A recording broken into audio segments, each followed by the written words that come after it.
재미와 감동 있는 만남. 감동과 재미가 있는 만남. 오늘이 만나쇼. 오늘이 만나쇼 이천 목사님 편 3부가 시작됩니다. 근데 학창 시절에 나는 조용한 학생이었다. 그리고 그렇게 그 음악도 하시고 또 그러면은 그 끼가 막 있었을 텐데 그냥 이렇게 같이 있을 때는 조용하고 드러나지 않는 학생이셨나요? 학창 시절이라고 그러니까 이제 약간 중고등학교 시절이 생각이 나가지고 네. 초등학교 때는 밝았어요. 네. 초등학교 때는 학예의 부장 주로 이런 거였어요. 진행, 오락부장. 여러분 안녕하세요. 뭐 이러고 진행하고 맨날 이런 거였는데 노래도 잘하고 목소리도 좋고. 네. 중고등학교 때는 조금 삶도 그랬고 별로 이렇게 좀 그랬어요. 그래서 그냥 조용히 그냥 좀 어렵게 그냥 살았고 대학교 들어가서는 뭐 그냥 주님한테 폭 빠져서 늘 살았기 때문에 뭐 그런 삶이었어요. 그런 학생이었어요, 그냥. 네. 예배란 주님과의 사귐이라고 하셨어요. 네. 좀 설명 좀 해주시겠어요? 그러니까 예배라고 하는 것은 주님과의 만남이고 교제고, 네, 그렇죠? 교제고 사귐이고 그래서 주님과 얼만큼 친하냐에 따라서 예배는 더 깊어질 수가 있거든요. 그리고 예배를 드릴수록 주님과 또 깊어지는 거고 주님과 가까워지기 위해서 예배를 드리는 거죠. 그거 왜 예배를 드릴 이유가 뭐가 있을까 싶기도 하고. 네, 그러네요. 맞습니다. 네. 내 인생 최대 위기는 하와이 열방대학이었다. 하셨는데, 뭐, 무슨 일이 있으셨나요, 하와이에서? 네. 그러니까 제가 2001년도에 ANC 온누리교회 전도사였었어요. 네, 2001년도에. 2001년도에. 그때 한 1년 정도 있다가. 윌셔에 있을 때. 네. 한국을 나가게 됐었는데, 그 전에 하와이 열방대학이 있었어요. 근데 하와이 열방대학에 가면서 하와이 열방대학 갈 때도 경제적으로 이제 어려움이 있고 해서 간 거예요. 왜냐면 열방대학은 스텝으로 들어가면 한 300불 정도만 내면 살 수 있었어요. 한 달에. 그 안에서 살게 되면. 가족이요? 네. 예. 그래서 이제 그렇게 해서 들어간 거였는데, 거기서 찬양사역의 어떤 비전을 발견하게 되고, 또 거기에 있는 찬양 코디네이터가 저랑 같이 사역도 하자 그러고 해서, 열방대학에서 이제 앞으로 사역하며 살아야 되겠다 이렇게 마음을 먹고 있었는데, 거기서 저희가 둘째를 임신했었어요. 근데 둘째를 임신을 했다고 저희 보고 나가달라 그러더라고요. 하와이 열방대학에서. 그게 무슨 규칙이 있나요? 그러니까 뭐냐면 규칙은 없고 그냥 저희가 애를 이용해서 미국 시민권을 얻으려는 그런 의도로 보인다라고 얘기하더라고요. 너무 어이가 없었죠. 그렇죠. 너도 YMO고 나도 YMO고 나도 예수님 믿는 사람인데 글쎄. 나를 그렇게 의심하면 어떡하냐. 근데 좀 얘기가 잘 안 됐어요. 도저히 뭐 안 되더라고요. 아니 신앙 공동체인데 그래도 그렇게까지. 그러니까요. 그래서 제가 하와이 열방대학에서 거의 뭐 쫓겨나다시피 해서 나올 수밖에 없어요. 그래서 제가 LA로 온 거예요. LA 여기 썬랜드 베이스로 온 거예요. 썬랜드 베이스로 왔는데 그때 썬랜드 베이스에서도 하우징이 풀이라고 안 되겠다고 그러더라고요. 그래서 제가 파라처치에서 처치로 옮길 수밖에 없었어요. 그리고 교회 사역을 알아보다가 연결된 게 온누리교회요. 그렇게 해서 온누리교회로 왔죠. 그 과정이 제 인생에 있어서 참 물론 더 힘든 과정들도 있었지만 참 그때도 어려웠어요. 그렇죠. 이게 뭐 처자식도 있는 마당에 또 애도 더 생겼는데 갑자기 있는 데서 옮기게 되고 애를 가진 이후로 그렇게 나가게 될 줄은 생각도 못했죠. 있네요. 근데 또 덕분에 LA로 진출할 수 있는 기회가 됐기도 했겠어요. 네, LA에 와서도 그때 물론 다 감사했지만 참 고생스러웠어요. 제가 이 얘기는 안 하는 게 낫겠네요. 고생스러웠어요. 그래도 어떻게 그래서 또 이렇게 하나님이 온누리교회로 연결해 주시고. 또 온누리교회에서도 했는데 그때 이제 전도사 시절이기 때문에 너무 힘들으셨죠. 페이가 다 고만고만했기 때문에 힘들었죠. 알고 보면 나는 재밌는 사람이다. 네. 이렇게. 이거 제가 굉장히 격하게 공감합니다. 아, 그래요? 처음에 목사님 뵀을 때 잘 웃지도 않으시고, 속이 안 좋아서. 제가 모를 때 웃지도 않으시고, 말씀도 별로 안 하셨어요. 그래서 되게 무뚝뚝하신 분인 것 같은데, 찬양은 참 좋다. 은혜롭게 하시고. 그렇게 알고 있었는데 실제로 말씀을 나눠보니까 네. 너무 유머도 풍부하시고 네. 말씀도 잘하시고 재밌는 분이시네요. 사실은 저는 인생을 참 즐겁게 살고 싶은 사람인데 네. 이제 속이 안 좋은 것도 있고 그리고 속을 빨리 고치셔야. 그러네요. 네. 그리고 이제 사실은 제가 여러 어려움들을 그렇게 겪어오면서 네. 좀 표정이 굳어져 버린 부분도 없잖아 있는 것 같아요. 그러시군요. 그래서 지금도 뭐 순간순간 그런 것들이 생각나기도 하고 또 상처 받을까봐 조심하는 부분도 없잖아 있고 뭐 그렇죠. 사실은 그런 부분들이 뭐 없다고는 할 수가 없죠. 다음 거 중에 내 찬양 중 제일 네. 빨리 만든 곡은 주님 안에 우린 하나라는 네. 곡이라고 하셨어요. 네. 이게 최근에 만든 곡이라고 하셨잖아요. 네네. 제가 이 곡에 대해서 좀 알고 있는데 네. 그 오늘이 교회에서 그 예배 시간에 한번 부르셨죠. 네네. 예. 그런데 어느 성도님이 그거를 듣고 이 곡을 굉장히 찾아서 헤맸는데 못 찾았다고 하셨어요. 네. 제가 잘 아는 분인데 그래서 어떻게 누구를 통해서 목사님한테 연락을 했더니 목사님이 이것은 아직 음원이 나온 게 아니라 네. 악보만 보고 부를 수는 없을 것 같다고 하시면서 직접 녹음을 해서 이 노래를 보내주셨다고 했어요. 그래서 그분이 너무 감동받았다고 저에게 여러 번 얘기했었거든요. 근데 이게 제일 빨리 만든 곡이라고 하시니까 더 궁금해지네요. 요거를 제가 한번 라이브로 한번 해볼까요? 라이브로요? 네. 그러시겠어요? 네. 좋죠. 이것도 한번 들어보죠 뭐. 네, 자 그럼 여기서 우리 이천 목사님이 가장 빨리 만든 노래 주님 안에 우린 하나를 정말 목사님의 그 라이브로 듣고 우리 다시 한번 얘기 나누도록 하겠습니다.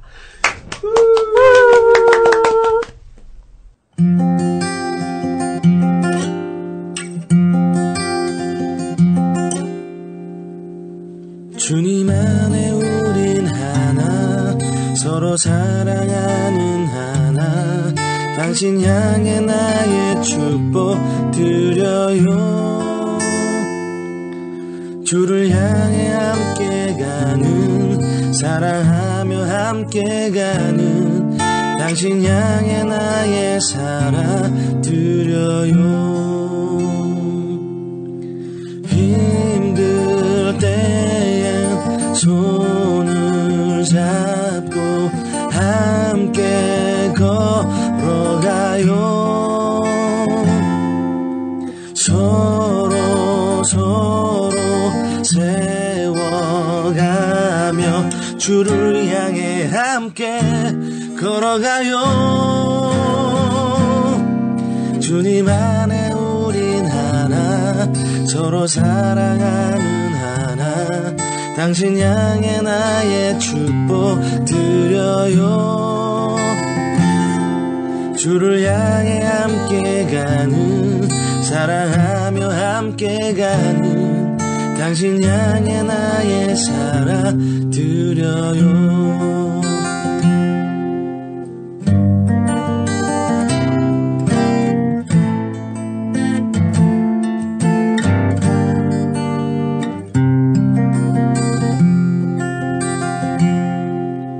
힘들 때엔 손을 잡고 함께 걸어가요 서로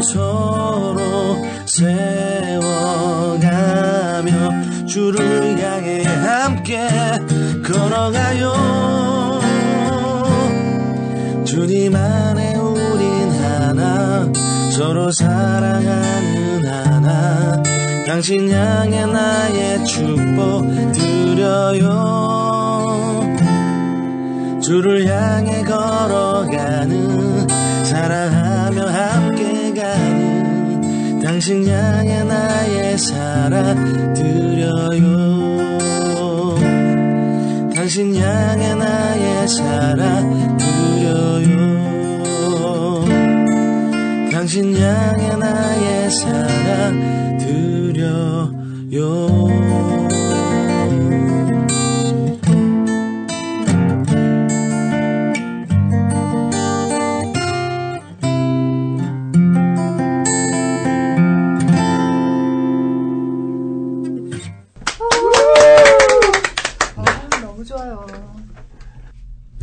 목사님은 그 찬양 사역을 하는 데 있어서 뭐 가장 중요하게 생각하는 점이 뭐라고 생각하세요?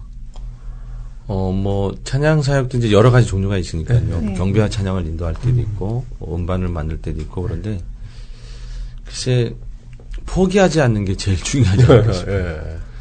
그러니까 이 비전을 끝까지 이루어 나가는 게 생각보다 그렇게 쉽지는 않은 것 같아요. 네. 그러니까 주님이 주신 그 어떤 비전에 대해서 상황이 힘들고 또 여러 가지 어려움이 있다 그래도 포기하지 않고 끝까지 이거를 해나간다 그러면 잘하고 못하고는 둘째 문제고요. 그렇죠. 네. 그러면 그게 제일 성공하는 것이 아닌가 그렇게 생각을 해요. 찬양 사역을 포기하지 않고 계속하는 게 제일 중요하다. 네, 지금 많은 분들이 포기하고 계시니까. 찬양 사역. 네.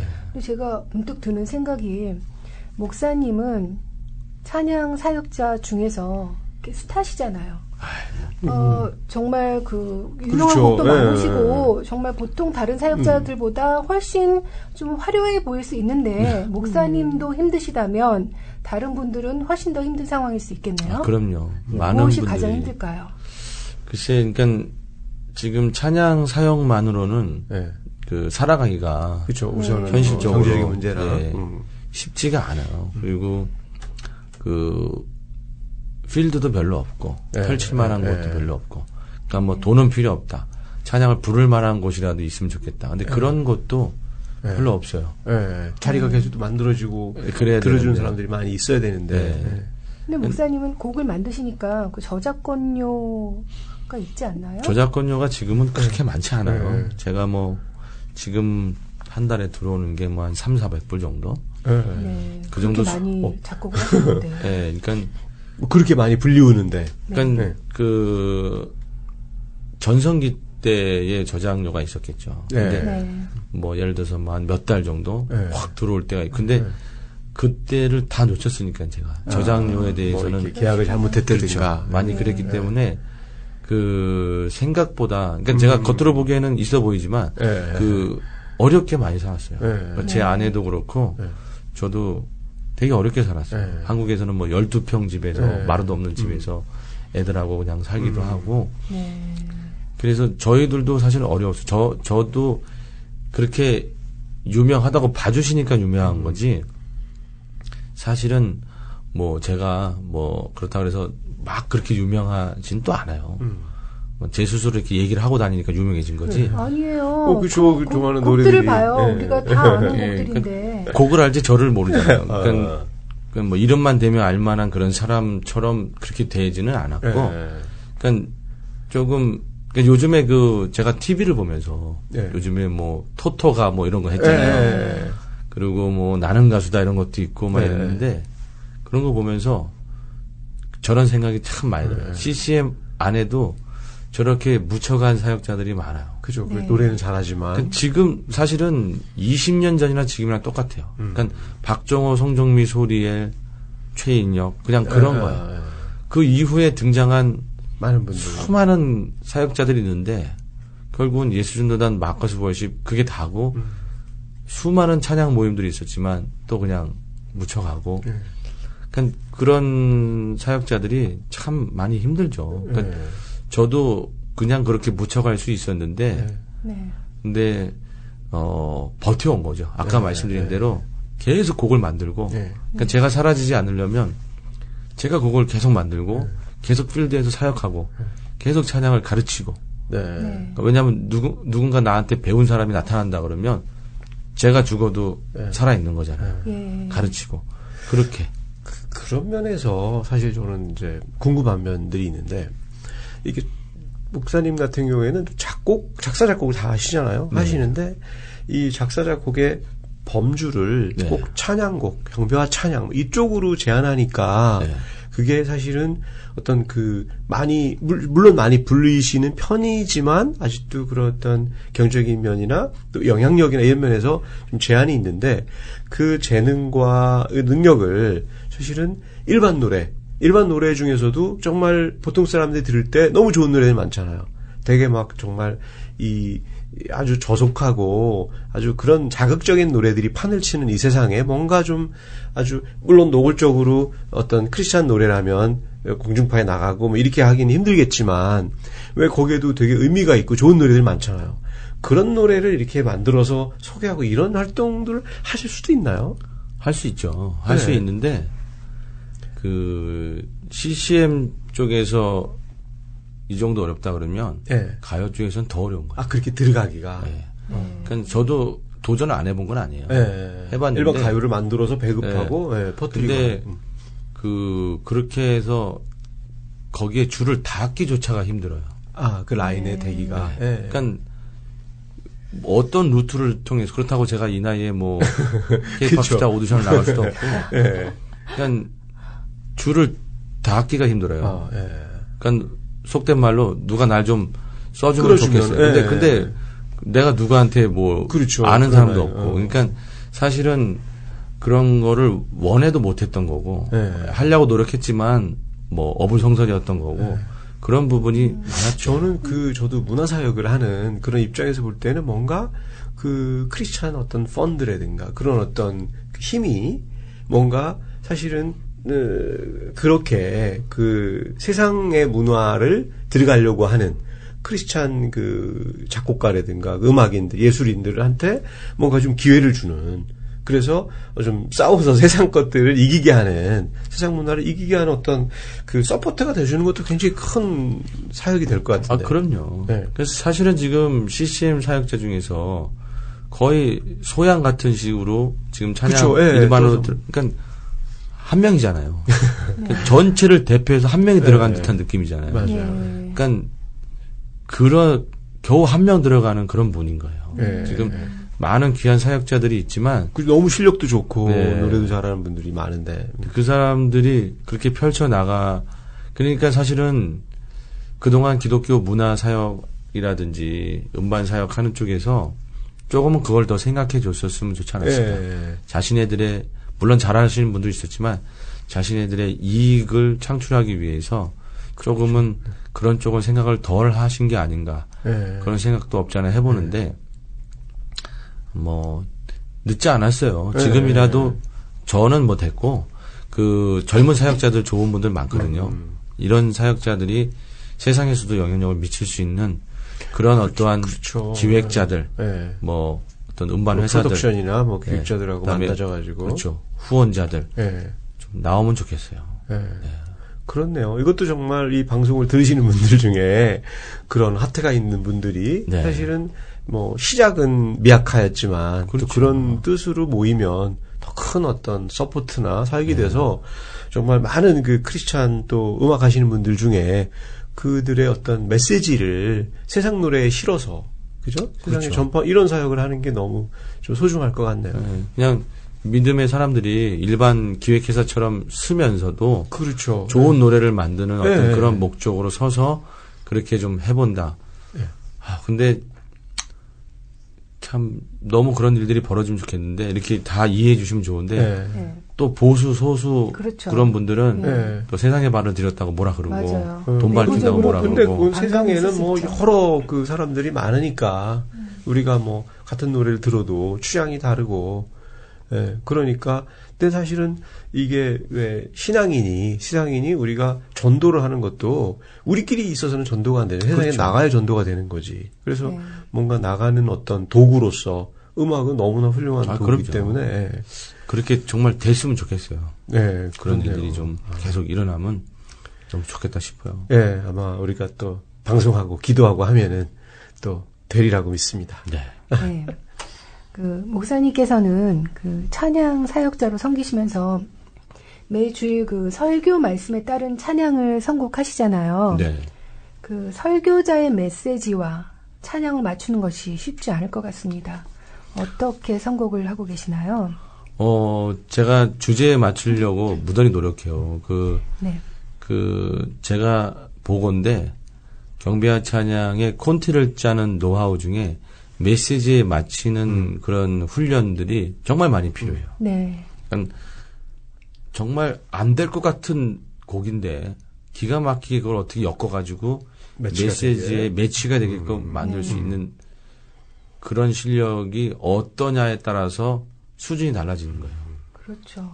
그러니까 조금 더 수준이 있는 찬양 사역자들은 자기만의 그런 노하우가 있는 거예요. 그러니까 저 찬양 사역자는 생각지도 못했는데 저 곡을 이러한 메시지에 갖다 붙여 하더라. 설교자도 생각하지 못한 쪽으로요. 그걸 하더라. 그러니까 그런 게 있어요. 마치 옛날에 뭐 중국 무협에서 저쪽 도장에 가면 어떤 고수는 이런 고수가 있다. 장풍을 잘하더라. 저쪽에 갔더니 뭘 잘하더라. 이런 것처럼 이 사역자는 이 찬양을 이렇게 연결하는 걸 정말 잘하더라. 저 사역자는 특별히 찬송가에서 뽑아가지고 메시지를 연결하는 걸 기가 막히게 하더라. 그러한 노하우들이 있을 수가 있는 거예요. 그거를 내꺼화해서 배울 수 있다 그러면 너무 좋죠. 물론 저도 저 나름대로 있을 수 있고요. 그 노하우도 필요하고요. 또 메시지를 읽을 수 있는 그 영성. 그게 참 중요할 것 같아요. 그거는 정말 중요해요. 그러니까 사실은 좀 죄송한 얘기지만 그 설교를 하시는 설교자들도 마찬가지예요. 그러니까 뭔가 전하고자 하는 메시지가 있단 말이에요. 근데 그거를 잘 전하느냐 못 전하느냐에 따른 언변의 실력이 차이가 있는 거죠. 그렇죠. 찬양 사역자도 마찬가지죠. 전하고자 하는 메시지가 있는데 그거를 잘 엮어서 전달하는 능력이 마음에는 다 있어. 그렇죠. 근데 그거를 표현하는 능력이 딜리버리가 잘 돼야 되는데 안 될 수가 있는 거죠. 물론 그런 것도 필요해요. 목사님과의 대화. 그러니까 꼭 대화 안 하고 혼자 기도해서 얻을 필요는 없는 거예요. 대화해서 말할 수 있는데 물어보고 서로 나누고 그렇게 하면 되죠. 저도 사실은 말씀 뒤에 찬양은 목사님하고 당연히 토크아웃 해서 목사님의 조언을 듣고 또 그런 제가 하에 제가 준비를 하는 거죠. 앞에 찬양은 제가 뭐 준비를 하지만 그렇게 하죠. 맞아요. 그게 또 시너지 효과가 나서 설교 때 받았던 은혜가 막 더 배가 되게 하는. 그건 정말 꼭 필요할 것 같아요. 그래서 지금 우리 간사님 얘기해 주듯이 오늘 찬양과 메시지가 너무 조화롭게 잘 이루어졌다. 이런 얘기 들으면 너무 기분 좋죠. 그거 하려고 사실은 제가 그렇게 노력한 건데 그게 됐으니까. 그렇네요. 그러니까 저도 이제 그런 경험이 있는데 설교 말씀 너무 좋았고 은혜 받았는데 거기에 이제 찬양이 너무 잘 맞는 게 딱 매치돼서 나오면 그게 훨씬 배가 되고 저는 또 궁금함이 저걸 어떻게 맞췄을까 하는 개인적인 궁금함이 있었기에 이제 여쭤본 거예요. 말씀 뒤 찬양은 사실은 유 목사님하고 제가 거의 짜요, 같이. 같이 짜다시피 해요. 네. 목사님 스스로 찬양 사역자로서 나의 어떤 장점과 단점이 있다면 어떤 게 있을까요? 저는 제가 찬양 사역자는 멘트보다는 노래로 승부해라 이제 이런 얘기 많이 하거든요. 노래가 먼저 승부가 된 다음에 멘트가 더해지면 좋아요. 근데 노래가 안 되고 멘트만 되면 사실 영향력이 별로 없거든요. 다행히 감사하게 제가 그래도 어느 정도의 노래를 가수시니까 어느 정도의 노래를 잘 전달될 수 있다라고 하는 부분. 그리고 사실은 저도 훈련을 많이 해온 거죠. 멘트에 대해서도 초창기 때는요, 10몇 년 전에는요, 유 목사님한테 멘트 못한다는 소리도 많이 들었어요. 근데 지금은 나름대로 정리해서 조리 있게 전하는 어떤 그런 부분도 나름대로 이제 됐고, 그 다음에 제가 이제 경배와 찬양에 대해서 연구를 많이 하다 보니까 경배와 찬양이 뭔지 좀 알고 찬양을 한다? 뭐 그렇게 좀 건방지지만 얘기를 얘기를 할 수가 있고, 그다음에 예배자들로 하여금 예배케 하기 위한 게 늘 생각을 하고 있기 때문에 저는 저 혼자 예배하는 거 싫거든요. 그러니까 내가 못하더라도 회중이 예배하게끔 만드는 거를 목표로 삼기 때문에 그걸 도와주시는 거니까. 저는 그래서 회중이 예배를 못한다 싶으면 기분이 안 좋아져요. 그래서 회중을 예배케 하고자 하는 어떤 그러한 마음을 많이 갖고 있다? 뭐 그런 게 장점이 될 수 있겠죠. 그러면 찬양 인도를 하시면서 회중이 지금 예배를 못하고 있다라는 건 뭘 기준으로 판단을 하시나요? 무대에 있으면 보이실 것 같아요. 그렇죠. 표정도 보이고 그 목소리들도 보이고 반응들도 보이거든요. 그래서 어떤 곡에 있어서 흐름상 잘 따라오지 않는다 싶으면 바로 바꿔나가고 반응이 괜찮다 싶으면 좀 더 끌어가고 그렇게 이제 조율하고, 그리고 지금은 저도 이제 많이 해오다 보니까 이 정도 하면 반응이 오겠다라는 어떠한 것들이 좀 있죠. 근데 그럼에도 불구하고 안 될 때도 분명히 있거든요. 그럴 때는 순간순간 빨리 대처해서 가는 게 필요합니다. 순발력이 필요하네요. 아, 그럼요. 그렇죠. 물론 성령의 도우심으로 간다 이렇게 얘기하지만 우리 입장에서 볼 때는 순발력이라고 또 얘기할 수도 있죠. 뭐 같이 가는 거죠. 성령의 도우심으로 순발력을 위해서. 그렇죠. 네. 찬양팀은 그 팀워크가 중요하잖아요. 그렇죠.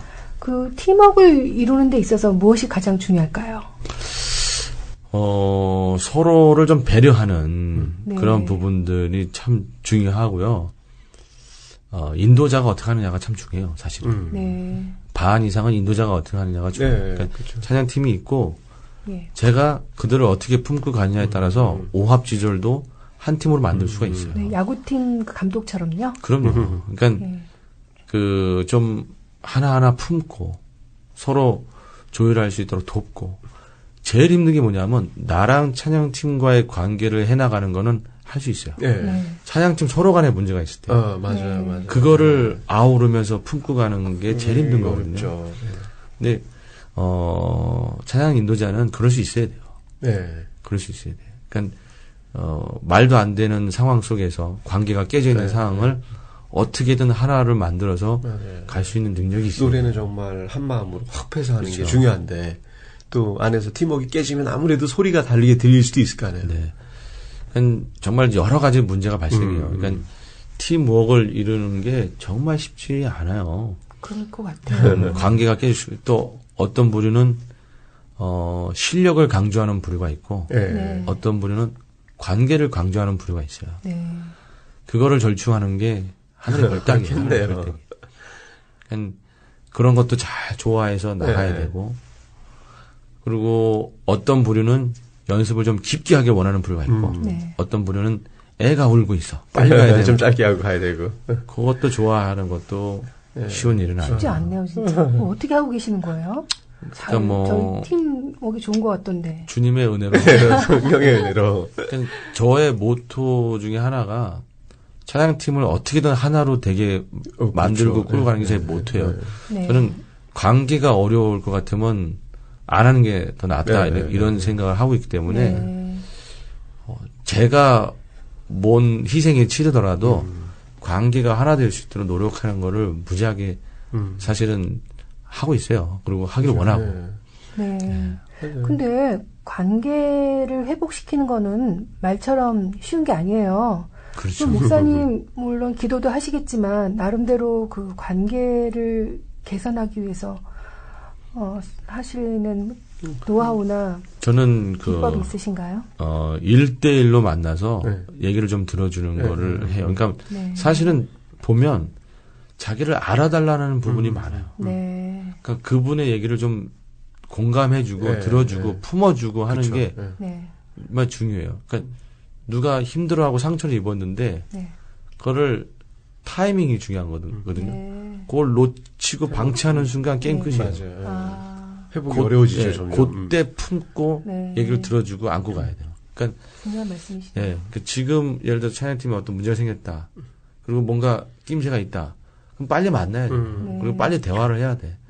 남자 같은 경우는 남자든 남자로 터놓고 얘기하자.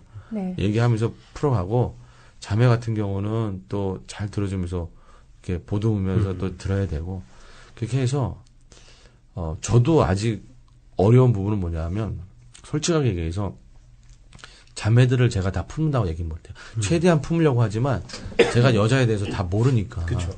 그래서 나름대로 한다고 하는데 그게 오히려 역효과가 날 때가 가끔 있어요. 가끔. 또 정말 또 자매들한테 또 예민하기도 하고. 형제들은 거의 10이면 9 이상은 제가 품고 가고 얘기하고 터놓고 하다 보면 돼요. 근데 자매들은 열에 한 5, 6 정도라고 할까.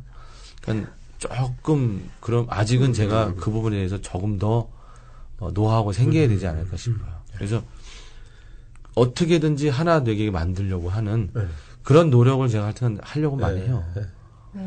말씀만 들어도 그 고민과 또 그런 노력과 이런 게 정말 아주 리얼하게 보이는 것 같습니다. 저도 깨져 있고 이런 거 너무 싫어서 아주 싫어요. 그런 거. 그냥 그 목사님 그동안 왜 찬양 집회를 정말 수없이 다니셨을 텐데 그중에 가장 기억에 남는 어떤 찬양 콘서트나 이런 게 있었다면요. 아주 큰 콘서트, 아주 작은 콘서트인데요. 네. 제가 2003, 4년도에 부산에 야암이라고 하는 단체가 있었어요. 집회가 있었고. 한 5천 명 정도씩 모였어요. 그래서 그 젊은이들을 제가 데리고서 거의 일주일 내내 들고 뛰면서 찬양 집회를 했던 적이 있었거든요. 유수의 찬양 사역자들 다 오지만 제가 메인으로 찬양 인도했어요. 다른 사람들 시신 가수처럼 게스트로 온 거고. 근데 그때 그 젊은이들하고 뛰었던 기억이 아직도 생생해요. 네. 지금은 그렇게 하나도 못할 것 같아요. 근데 그게 있고 또 하나는 한 몇 달 전에 제가 여기 텐트 콘서트인가 하는 걸 한 적이 있어요. LA에서. 텐트. 네. 천막이요? 네. 그래서 주차장을 콘서트장으로 이렇게 그냥 대충 꾸며놓고 그냥 누구든지 오면은 하나는 그런 거예요. 지금 크리스찬 신문, 크리스찬 기도, 미주 크리스찬 신문인가 거기 있는 기자 되신 그 목사님이 지금 그 약간 주체가 돼서 하는 그런 모임인데 언젠가 한번 불러줘가지고 연말인가 불러줘서 제가 한번 가서 했는데 뭐 아무런 보수도 없었고 근데 정말 순수한 마음으로 제가 찬양을 했었어요. 그냥 거기에 그냥 찬양 듣고 싶어서 오신 분들. 그분들 앞에서 제가 찬양을 한 두 곡 나누면서 그때 이제 들으시는 하나님 또 가장 행복한 사람 이런 곡을 나누면서 근데 그분들한테 나눴다기보다는 제가 뭔가 순수해졌다 그럴까? 제가 뭔가 그런 아주 순수했던 감정을 느꼈다고 할까? 그래서 그때 찬양하고 돌아오면서 너무 기분이 좋았어요. 그래서 내가 너무 돈돈돈 거렸나? 처음에 그 거리 공연하던 기분으로. 너무 그 가난하다 뭐 이런 거에 쩌들어가지고 너무 내가 좀 그랬나? 좀 그런 생각도 들면서 되게 반성이 되기도 하고. 하긴 저도 YM 출신이니까요. 옛날에는 뭐 페이고 자시고 간에 걸어 다녔으니까 돈 없으면 주님이 주시면 가는 거고 그냥 순수한 마음으로 찬양하고 그랬으니까요. YM 처음 이번에도 우리 교회 표어가 처음 사랑 처음 공동체잖아요. 처음엔 그랬거든요. 뭐 다 필요 없었으니까요. 그냥 찬양했었어요. 근데 그것도 하루 이틀 있죠. 그러니까. 근데 그때 그 순수함을 살짝 느낄 수 있었던 때였어요. 그래서 참 지금까지도 이렇게 살짝 기억에 남아요. 네. 그 목사님 사역하시면서 여러 나라 다니셨잖아요. 네. 캐나다, 중국, 네. 미국, 한국, 다시 미국. 네. 계속 이렇게 네. 가족하고 같이 다니시고 하셨는데 그 얻은 것과 잃은 것이 있다면 무엇이 있을까요? 얻은 거는 애들을 얻은 거고요. 다니시면서. 애들을 낳은 거요? 아니요. 애들이 그렇게 돌아다니면서 얼마든지 삐뚤어질 수 있었거든요. 네. 근데 애들이 너무 잘 견뎌주고 너무 잘 자라줬어요. 잘 컸잖아요. 이제는 그런 어려움을 겪어 나온 애들이 돼버린 거예요. 네. 저는 애들이 그렇게 자라준 게 너무 고마워요. 네. 얼마든지 스테이블하지 않을 수 있었고 삐뚤어질 수 있었던 애들인데 너무 착하게 잘 자라줬어요. 그러니까 저는 그게 너무 고맙고 잃은 거는 뭐 그러면서 몸 망가진 게 잃은 거죠. 그때 속을 버리신 거예요? 네, 속도 버리고 뭐 몸도 많이 망가지고 그랬죠. 뭐 마음고생도 많이 하고 이루 말하기가 힘들죠. 혹시 그 하시다가 찬양 사역을 포기하고 싶으셨던 그런 때도 있었나요? 있었죠. 정말 사실은 그 아까 그 하와이 열방대학 그 얘기 그리고 이제 LA에 있었을 때 제가 솔직하게 얘기해서 얘기 안 하려고 그랬지만 그 윌쇼 온누리교회 있을 때 그 교회 청소를 제가 했어요. 그러니까 청소를 하고 있는 내 모습을 보면서 물론 그 전에도 밴쿠버 있을 때도 아르바이트 청소 오래 했어요. 4년 동안 했으니까. 근데 그냥 딱 때려치고 싶었어요. 모든 걸 다. 모든 걸 이 길이 아닌가 보다. 그러니까 찬양을 하고 있어야 될 내가 지금 YM에서 애 낳았다고 쫓겨나서 지금 LA에 와가지고 지금 청소하고 있고 아내는 몸도 안 좋고 그 교회에서 지금 이루고 있는데 지금 나의 비전하고는 전혀 상관도 없고 그렇죠. 살기 위해서 지금 그냥 버티고 있는 듯한 하나님이 저를 아주 낮추고 그냥 물론 그게 더 밑도 있더라고요. 살다 보니까 더 밑도. 그럼요. 그때 정말 딱 포기하고 싶은 마음이 많았어요. 네. 근데 이렇게 말씀드리고 싶어요. 지금은요 포기했어요. 네. 지금은 제 비전이고 뭐가 안 이루어져도 돼요. 네. 저는 딱 뭐 이게 돼야 된다 막 그런 게 많았는데 지금은 그런 마음 없어요. 네. 정말 농담이 아니고 다 내려놓을 수가 있어요. 그러니까 너가 찬양 사역을 지금 안 해도 다 못하게 하겠다. 오케이, 나 안 해도 돼요. 그러니까 지금은 주님 앞에 그거를 그러니까 제가 이제 다 깨지고 나니까 찬양 사역을 꽉 붙잡고자 하는 마음도 없어요. 이제 그런 연단을 통해서 그걸 넘어서신 거네요. 그렇죠. 그렇게 하고 그리고 하여튼간 제 자녀라든지 만약에 제 아내가 너무 힘들어한다. 얼마든지 내려놓을 수 있어요. 그러니까 사실은 그런 마음이죠. 지금은. 그러니까 옛날에는 억지로 포기가 되고 막 무너진 거라 그러면 지금은 내려놓은 그런 게 된 거예요. 그래서 사실 지금은 그래서 감사해요. 그냥 지금 이렇게 사역하고 있고 그렇다고 제가 뭐 꿈도 없이 막 그냥 가겠다 그건 아니에요. 분명히 명확한 꿈은 있지만 지금 이렇게 갈 수 있는 게 감사해요. 그래서 사실은 제가 유 목사님한테도 너무 감사하고 이 자리를 빌어서 감사 말씀드립니다. 감사하고 다 감사해요. 사실. 네. 저는 목사님의 가장 행복한 사람이라는 뭐 다른 곡들도 많이 좋아하지만 그 찬양을 참 좋아하는데 거기에 이제 목사님의 신앙 고백이 담겨 있다고 들었어요. 어떤 고백인가요? 사실은 그 선교사님들을 보면서 제가 중국에 있는 선교사님 만든 곡인데 뭐 저의 고백이기도 하고 또 디아스포라로 사는 많은 이민자들의 고백이 될 수 있을 것 같기도 하고. 근데 제가 그 찬양하면서 정말 만들면서 눈물을 딱 흘렸던 부분이 나의 생명 연기처럼 사라진다 하여도 주를 따라 걸어가는 발자국은 남으니 고백이 나오는데 비장하기까지 한 가사예요. 너무 좋네요. 나 가사만 들어도 은혜가 확 오는 것 같아요. 사실은 그게 제 마음이에요. 그러니까 제가 YM을 선택했을 때도 그랬고, 그러니까 풍요하게 사는 거가 목적이 아니었어요. 살다 보니까 필요한 게 어쩔 수 없는 부분도 있지만 그런 거가 아니었어요. 그냥 주님을 따라 걸어갈 수 있다라는 것만도 감사했어요. 꼭 뭘 반드시 이루어야 되는 것도 아니었고 그런 것도 아니었어요. 저는 그런 거 제가 아내하고면서도 며칠 전에 얘기했지만 저는 애당초 꿈이 그냥 초등학교 선생 돼서 저 낙도에 어디 들어가서 애들 가르치다가 죽는 게 제 꿈이었어요. 아, 원래 그렇게 소박하신 분이에요? 원래 저는 세상에 나오고 싶은 마음이 없었는데 조용한 학생이었으니까 주님이 자꾸 끌어내시네. 저는 그냥 빛도 없이 소금도 없이 그냥 그렇게 그냥 살다 갔으면 했었어요. 그래서 끌어내려서 그 노래로 얼마나 많은 사람들에게 주님이 저를 끌어내니까 제가 지금 답답한 건데 하여튼간 근데 초등학교 선생님하고 사셨으면 돈 걱정 뭐 큰 돈은 못 벌어도 경제적으로 안정돼 있을 테고 이렇게 고생은 안 하셨을 텐데 그걸 그렇게 해석하시면 이게 포장이 잘 안 되죠.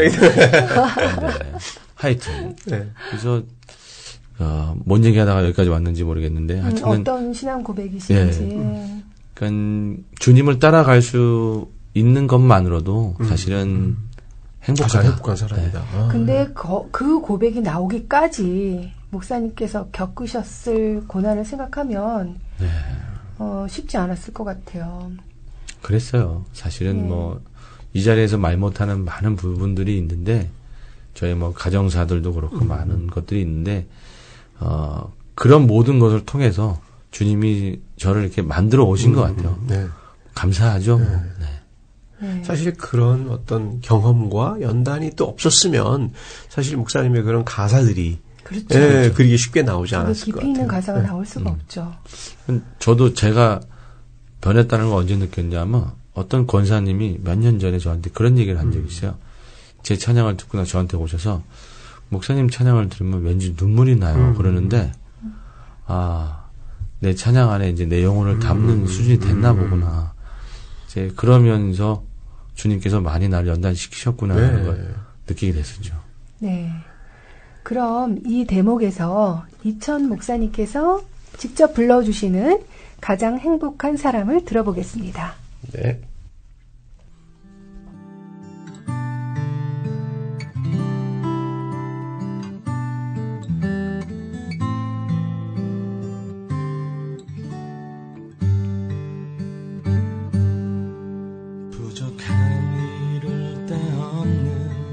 나를 사용하여 주시는 주님, 주님께 내 생명 드립니다.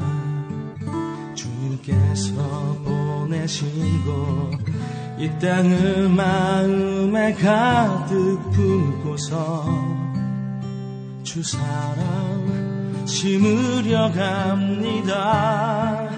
나의 생명 연기처럼 사라진다 하여도 주를 따라 걸어가는 발자국은 남으리. 이 땅에서 움켜쥐는 좋은 것은 없어도 내겐 좋으신 주님이 계시네.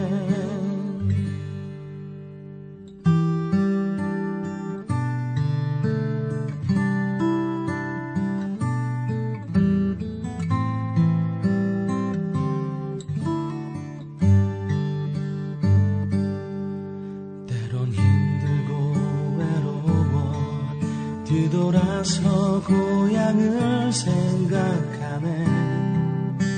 하지만 눈물로 기도하네.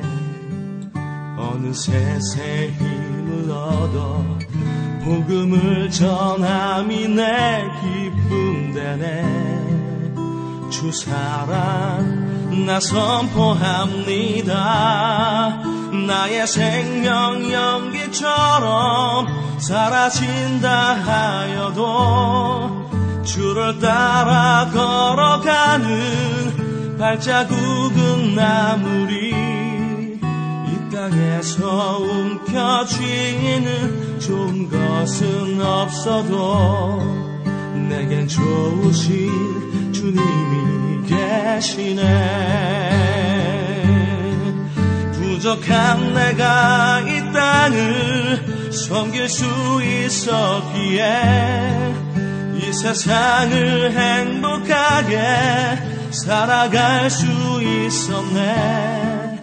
나의 생명 다하는 날 주의 얼굴 보리니 나는 가장 행복한 사람이네.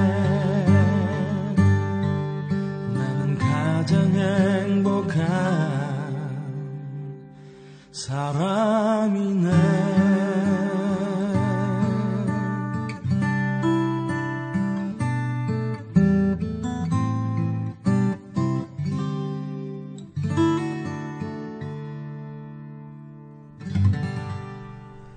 네, 정말 우리 노래 가사처럼 이 땅에서 움켜쥐는 좋은 것은 없어도 내겐 좋으신 주님이 계시네. 너무 감동적이네요. 저이고 정말 주님 한 분만 만족하고 사는 그 어떤 삶도 정말 우리에게 다시 한번 생각해보게 하는 그런 정말 좋은 노래인 것 같습니다. 이번 늦은 시간에 정말 이렇게 라이브로 들려주시고 이렇게 긴 시간 동안 우리 함께 해주셨는데요. 지금 우리 오늘이 만날 수가 전 세계에서 많은 분들이 듣고 계신데 우리 전 세계에 계신 청취자 여러분들께 한 말씀 해주신다면요. 그 예배자의 삶. 예배자의 삶 이렇게 보면은 저희가 알아서 살아가는 것 같지만 결코 그게 아니고 주님께서 인도하시고 또 다루고 그렇게 가시는 것 같아요. 그래서 너무 걱정하지 마시고 주님께 삶을 의지하고 맡기면 주님께서 다 빚으시고 다 알아서 이끄셔 가시는 것 같아요. 네. 그냥 우리를 그냥 놔두지 않으세요. 그리고 중요한 것은 우리를 사랑해서 그렇게 하시는 것이지 네. 그냥 괴팍해서 그렇게 하는 게 아니시거든요. 그러니까 인내함으로 조금만 기다리며 따라가다 보면 주님께서 왜 내 인생을 이렇게 끌고 오셨는지를 알게 될 겁니다. 네. 여러분들 그렇게 좀 인내하시면서 주님의 사랑을 믿음으로 바라보시고 나아가면 더 깊은 주님과의 사귐 가지는 또 그렇게 되어 있는 예배자가 될 줄로 믿습니다. 여러분 사랑하고요. 만나쇼 많이 들어주시기 바랍니다. 아멘. 네, 정말 우리 듣는 청취자 여러분들께도 정말 많은 힘이 되셨을 것 같습니다. 네.